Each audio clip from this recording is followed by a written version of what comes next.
Have you ever been alone in the wilderness, where the silence itself feels alive, where the darkness presses down so heavily that even your own breathing seems too loud?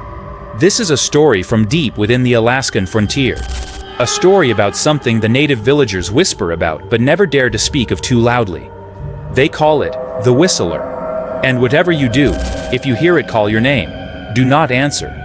It was late winter in the remote Alaskan tundra, where a man named Daniel worked as a supply driver. His job was to deliver food and essentials to small villages scattered across frozen trails. On this night, Daniel was running late. The sun had already sunk, and a wall of black surrounded his truck.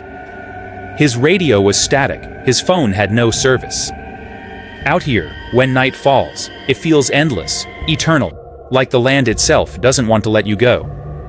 As he rounded a bend, he noticed something strange. A lone figure, standing by the tree line, barely touched by the glow of his headlights. Daniel slowed, thinking maybe it was someone stranded. But the figure didn't move. As he drove past, Daniel glanced in the rearview mirror.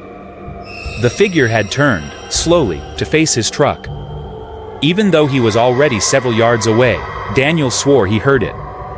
A long, eerie whistle, hollow and unnatural, like the wind trying to mimic a sound it didn't understand.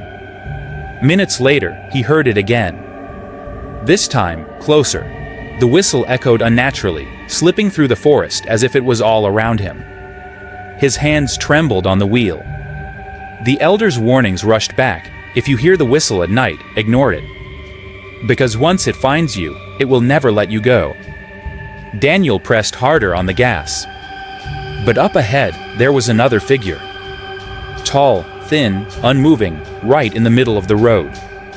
He slammed on the brakes. His headlights lit its face, or what should have been a face. Its mouth stretched too wide, its skin pale and tight, as if pulled over bone. And then, that same hollow whistle slipped out of its lips. Daniel swerved, the truck skidding across the snow. By the time he looked back, the figure was gone.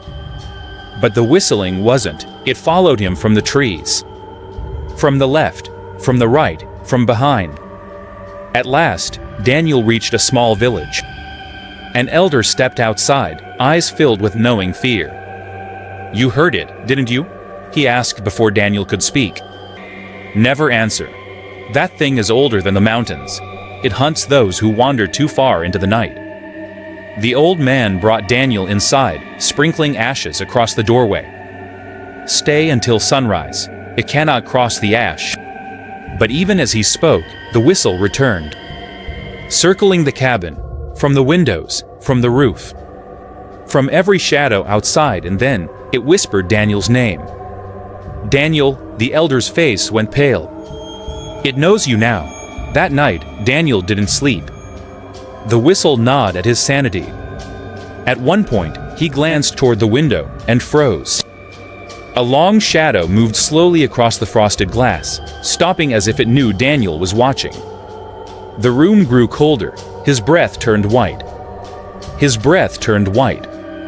A sudden gust of icy wind slipped in through the cracks of the cabin walls, carrying that same hollow whistle with it, as if the night itself had come inside to find him. By dawn, it faded, but only just. The elder told him, "The whistler never forgets. Once you've heard it, it will always remember you.